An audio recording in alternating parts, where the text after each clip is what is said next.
Poor people living on pensions are a nuisance. You should take care of her. Right after our father's funeral, my brother pushed our physically disabled mother onto me. Cut ties with that old woman and feel refreshed. Even my brother's wife laughed, and I couldn't believe their nerves.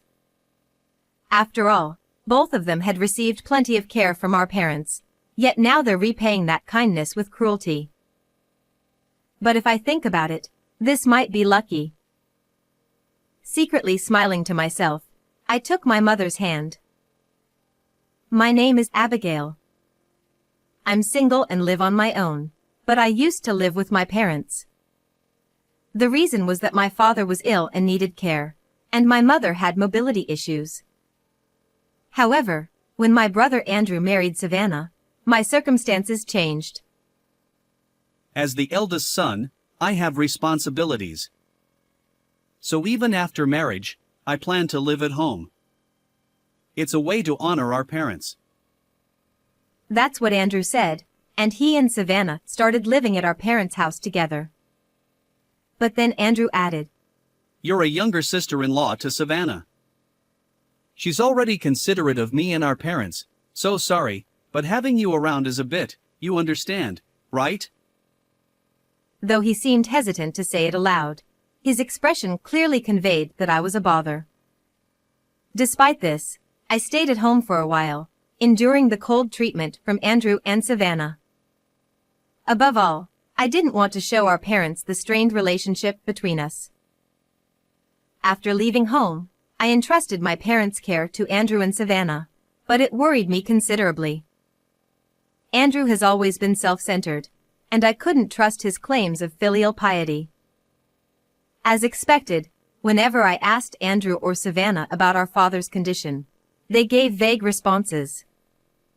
Even straightforward questions that should have been answerable with proper caregiving were met with evasive replies. It became clear that they were pushing all the responsibility for our father's care onto our mother. One evening, after work, I rang the doorbell at our family home, intending to have a proper conversation. Andrew emerged from the entrance. It's too much for Mom to handle everything alone, especially with her mobility issues. If you're living together, you should share household chores and caregiving. But Andrew quickly retorted, You know we both work. We're busy. Even when I suggested living together again, or at least having me visit during the day to help, Andrew's mood soured. He raised his voice, saying, You're annoying. Besides, you've always been cheeky. The nerve of someone who left to butt in. Despite being practically kicked out by Andrew, his words still stung. I decided it was impossible to have a calm discussion with him. So, I retreated with my usual response, We'll talk about this another time. Occasionally, I tried to subtly address the issue with Savannah, Andrew's wife, but her reactions were equally harsh. She said, What? After finally getting you out of here, you're still trying to interfere? Unbelievable. Even though I hadn't made any unreasonable demands or used harsh language, I found myself portrayed as the villain. In the end, I was forbidden from speaking up, yet not allowed inside the house to help. It left me feeling frustrated and helpless. However, the problem doesn't end there. During a phone conversation with my mother, I learned that Andrew sometimes claims to be short on money and doesn't even provide basic living expenses. My mother said, These tough economic times are dreadful. I'm worried. But from my perspective, it seemed absurd. If they're too busy with work to help around the house, surely they can spare some living expenses? Or are they working at such a terrible company? Both of them? My mother remained non-committal, so I resolved to visit our family home again. Yet once more, I wasn't allowed inside. Andrew, who emerged from the entrance, maintained his intimidating demeanor. Dad used to earn a high salary during his working years, and he had a substantial retirement fund. They can live comfortably without contributing to living expenses. He said, unapologetically. I confronted him firmly. That's not the issue. Even savings and retirement funds deplete when used. Besides, how much is left, and at what rate are they spending it? Can you answer that? Andrew's annoyed expression prompted me to continue. Fine, then you contribute the money. Otherwise, keep quiet. Now, go away. His words revealed that his desire to be a dutiful child was merely a facade. In reality, he wanted to exploit our parents for household chores and financial support. Frustrated, I gave up trying to reason with Andrew and called our parents, suggesting they live separately. But my father's illness prevented him from pushing Andrew out, leaving the decision to my mother. Still, she refused to leave the family home, insisting on handling both household chores and caregiving. I know we shouldn't spoil him further, She said, but if we kick him out, won't he cause trouble elsewhere? As the one who raised him, I should take responsibility. I disagreed. No, that's not true. I grew up in the same environment. Andrew's behavior is his own responsibility. It's not your fault. My mother chuckled, seemingly unfazed. Well, for now, apart from my mobility issues, I'm doing fine. If things get tough, I'll rely on you, Abigail. And so, she continued to smile, completely unconcerned. Despite my efforts, even when I tried to give her living expenses directly instead of Andrew, she declined.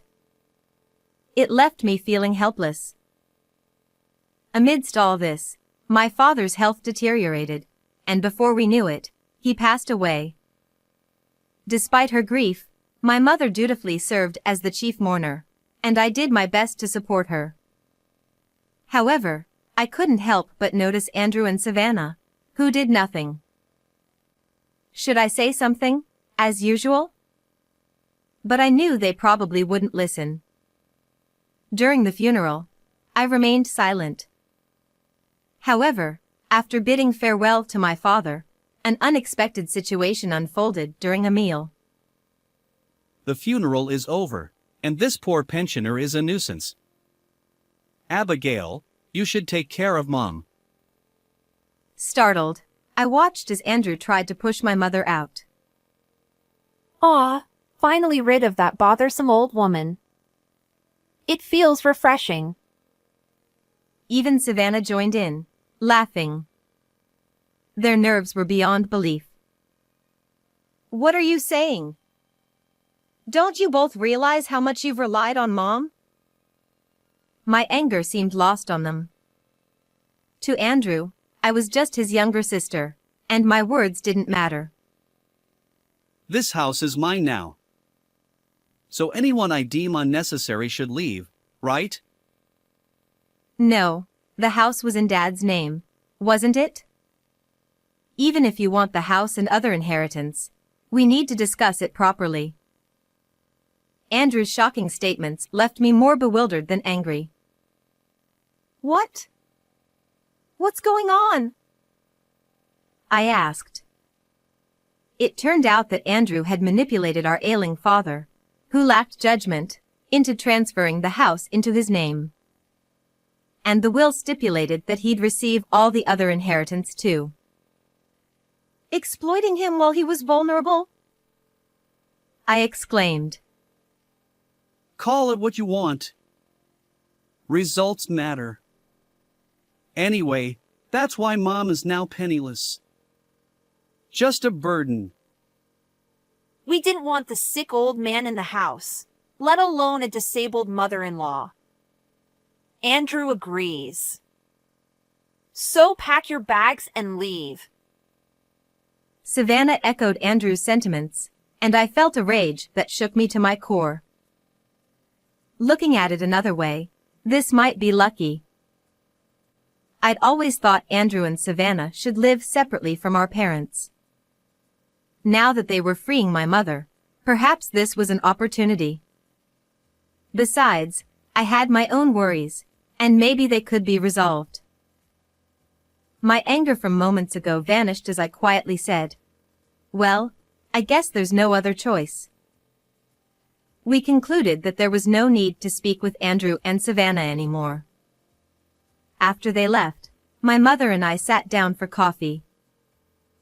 "Mom, if you leave this house, can you live with me?" I extended my hand, and she happily accepted. "Let's start by moving the essentials. Consider my apartment a temporary residence. Once we find a suitable place, we'll move." Given the stairs and steps in my apartment, it wasn't ideal for my mother's mobility. But she nodded in agreement. Then, she hesitated and made an unexpected proposal, one that surprised me. Still, I immediately agreed, believing it would ensure my mother's peace of mind.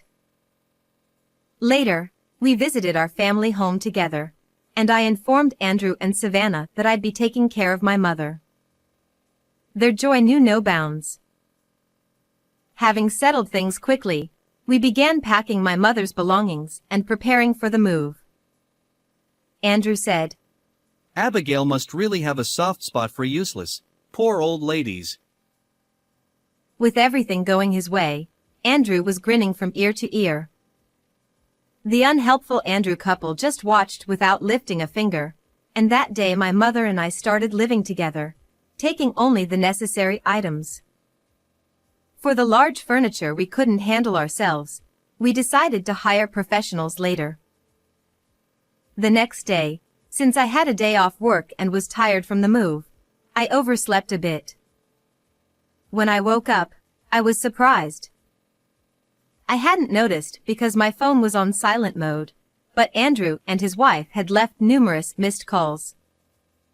Dozens of them, in fact. Just as I was overwhelmed by the unexpected volume, Andrew called again. What's with that photo? As soon as I pressed the answer key, I was met with a furious voice yelling at me, so I instinctively pulled the phone away from my ear. Is that the one I sent yesterday? In reality, when we moved, I took a photo of the view from our new place and sent it to Andrew. Since I didn't get an immediate response, I assumed they had gone to bed early or something. Andrew exclaimed, I was shocked this morning. The message said it was your new home, but the view is from some ridiculously high place. There's no way you could take a photo like that anywhere other than a high-rise condo. Did you figure it out? Actually, this place is owned by my mother. I surprised myself when I heard her say that. Andrew laughed, clearly thinking I was joking. Come on, it's obvious you're making this up. Ignoring his skepticism, I continued. After Dad's funeral, you kicked out Mom, who was living on a pension and had mobility issues. So when I suggested we live together, she invited me to her high-rise condo, and we moved in right away. Andrew retorted, You're lying. There's no way that poor old lady owns such a luxurious place. Maybe it was hard for him to believe, just as it was for me when Mom first told me. Andrew persisted. Fine. That photo can't really be from your new place. You probably took it somewhere unrelated or found it online. Since he refused to believe me, I reluctantly got permission from Mom and decided to invite Andrew and his wife to the high-rise condo's shared lounge. They wouldn't be allowed in unless residents invited them, so that should prove we live here. Andrew said, That's what I wanted. I'll see it with my own eyes. After ending the call, Andrew arrived at the place where we were waiting. Fortunately, there were no other users in the lounge at that moment, so we could talk quietly.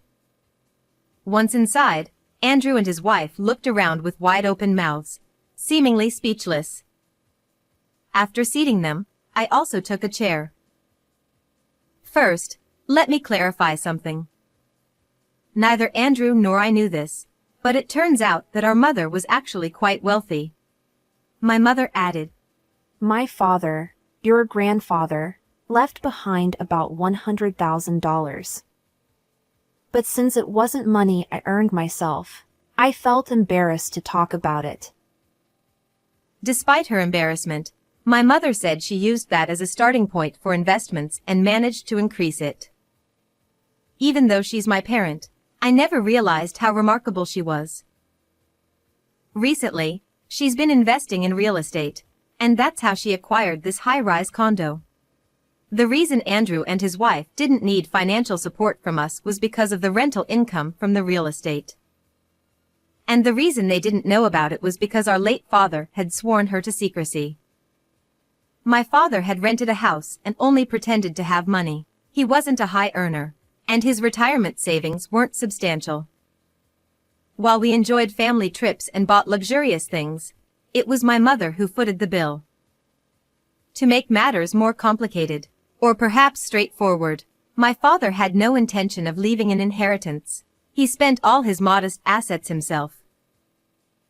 So, practically speaking, there's almost no inheritance from Dad, I explained. Andrew, who had even written a will, realized it was all for naught and stood there dumbfounded. But I already bought things, assuming I'd get an inheritance. Savannah chimed in. Our savings are practically non-existent. What are we going to do? And Andrew, you took out a loan to buy that luxury car. Andrew retorted. You splurged on designer bags and accessories too. Are your credit card payments okay? As they suddenly started arguing, I exchanged glances with my mother, realizing that the conversation wasn't progressing. Then, with a start, they both turned toward us, closing in. Right. If you have money, you should help us out, shouldn't you? Andrew declared. Savannah added.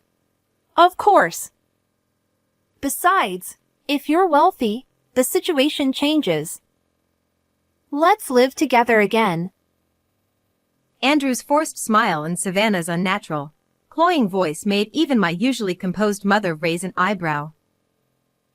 Since I was tired of their nonsensical sleep talk, I decided to confront them with a reality they probably hadn't realized. Andrew, you seem to have forgotten, but if the family home was transferred to your name, there should be a gift tax to consider. Andrew froze at my words and muttered. Tax. It's likely to be higher than inheritance tax. If you don't believe me, look it up on your phone.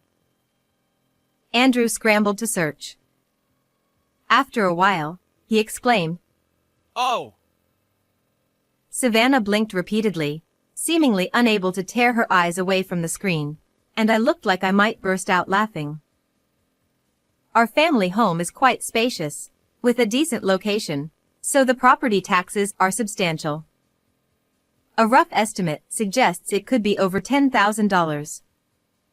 And since it's an old house, finding a buyer might be challenging. Andrew protested. Why do you keep saying weird things? Even if you demolish it and sell only the land, it'll still cost a significant amount. It's quite a hassle, isn't it? I smiled at Andrew and Savannah, who were sweating nervously. I had known this all along, and when my father passed away, I had considered renouncing the inheritance altogether. But Andrew's selfish actions resulted in them taking on everything, which turned out to be lucky for me. While I beamed, Andrew and his wife turned pale. Savannah sighed. Can't you find another solution? I can't think of anything, I replied, puzzled. All I can suggest is... Andrew interrupted. What? Don't try to evade taxes. Penalties will only increase the amount you owe. it's better to sell your prized brand items and pay the taxes quietly. Despite my sincere advice, it wasn't the satisfactory answer they wanted. They frowned and looked dissatisfied. Andrew pleaded. Come on, help us out. We're family. His usual authoritative demeanor had vanished, replaced by desperation. Savannah turned pleading eyes toward me. Watching them, I sighed deeply. Who was it that kicked out this family? Even Andrew faltered at my pointed remark. If Andrew and his wife had shown a cooperative family spirit, I might have been willing to contribute financially, at least partially covering the gift tax. But expecting help only when they were in trouble after abandoning my sick father and even my mother was too much. My mother chimed in. For you too, I'm just a useless, poor woman, right? So there's nothing I can do. Her gentle tone belied her unwavering resolve. It was a smile that conveyed both softness and unyielding determination. Andrew implored. Mom, please. It's a lifelong request. Help us out. Savannah added. We'll treat you well from now on. Please let go of the past. Despite Andrew and Savannah's pitiful expressions, my mother remained steadfast, shaking her head. So, the conversation is over. It's time for you to leave. Andrew protested. Wait. Ask Abigail to talk to Mom too. We're in a dire situation. My family consists only of Mom. When you kicked us out, the bond was severed. Shall I call security if you won't leave? Realizing our determination, Andrew looked crestfallen, and Savannah collapsed weakly to the floor. They were so shocked that they couldn't move, so we had the security guards escort them out. Afterward, Andrew and his wife sold all their luxury items to pay the gift tax, but their savings were wiped out. With mismatched income and hefty property taxes, they struggled to make ends meet. Andrew, desperate for help, tried to break into the high-rise condo to see Mom, but the guards promptly removed him. He even got arrested for resisting. Although Andrew was released soon after, they couldn't adjust their lifestyle, accumulating debt until they disappeared without a trace. I no longer cared about their fate. I moved furniture from the apartment to the high-rise condo, and Mom bought everything new. We now live happily every day in this barrier-free environment, perfect for my mobility-challenged mother. Seeing her content face, I vowed to continue being a devoted daughter. I hope you enjoyed this story. Don't forget to subscribe to the channel. Let's see you again in the next video.